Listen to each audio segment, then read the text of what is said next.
Hi అందరికీ, welcome back to డిమ్కాస్ kitchen. ఈరోజు మనం ఆకుకూర పప్పు ఎలా చేసుకోవాలో చూద్దాం. అదేంటి ఆకుకూర పప్పు అని చెప్పి బీట్రూట్ చూపిస్తుంది అనుకుంటున్నారా? అదేం లేదండి. రొటీన్గా మనం పాలకూర ఆకుకూరతో పప్పు చేసుకుంటాం, కానీ ఈరోజు బీట్రూట్ ఆకులతో పప్పు చేసుకుందాం. అద్దరిపోతుందండి ఈ పప్పు. ఇంకా లేట్ ఎందుకు, వచ్చేయండి. ఫస్ట్ ఆకుల్ని నీట్గా వాష్ చేసి సన్నగా చాప్ చేసి పక్కన పెట్టుకోండి. తర్వాత 3/4 కప్పు ఎర్ర కందిపప్పు తీసుకొని 2 to 3 టైమ్స్ వాష్ చేసి అట్లీస్ట్ 1 అవర్ సోక్ చేసుకోండి. మీ దగ్గర ఎర్ర కందిపప్పు లేకపోతే నార్మల్ కందిపప్పు కూడా తీసుకోవచ్చు.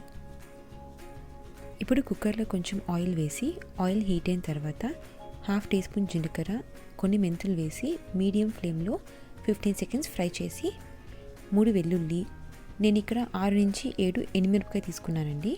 మీకు మీ కారానికి తగినట్టు తీసుకోండి.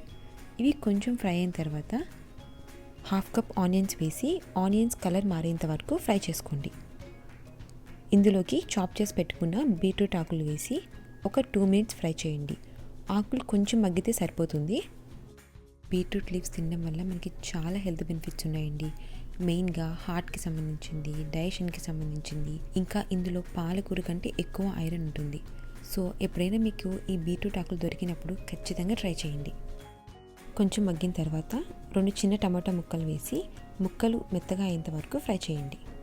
టొమాటో సాఫ్ట్గా అయిన తర్వాత ఇప్పుడు ఇందులోకి నానబెట్టిన పప్పు, కొంచెం పసుపు వేసి అంతా ఒకసారి కలిపి 2 కప్స్ వాటర్ని యాడ్ చేసుకొని కొద్దిగా చింతపండు వేసి లిడ్ క్లోజ్ చేసి మీడియం ఫ్లేమ్లో 3 విజిల్స్ వచ్చేంత వరకు కుక్ చేసుకోండి. చూసారా ఎంత బాగా ఉడికిపోయిందో. ఇప్పుడు పప్పునంతా కొద్దిగా మ్యాష్ చేసుకొని 1.5 టీ స్పూన్ సాల్ట్ని యాడ్ చేసి మొత్తం ఒకసారి కలిపి పక్కన పెట్టుకోవాలి.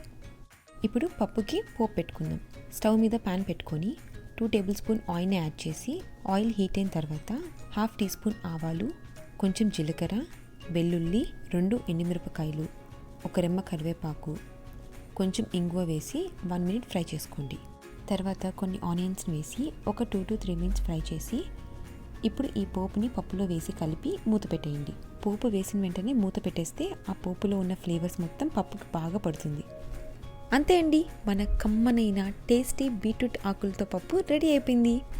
ఈ పప్పు అంటే నాకు చాలా ఇష్టం అండి, నిజం చెప్తున్నా, చాలా బాగుంటుంది.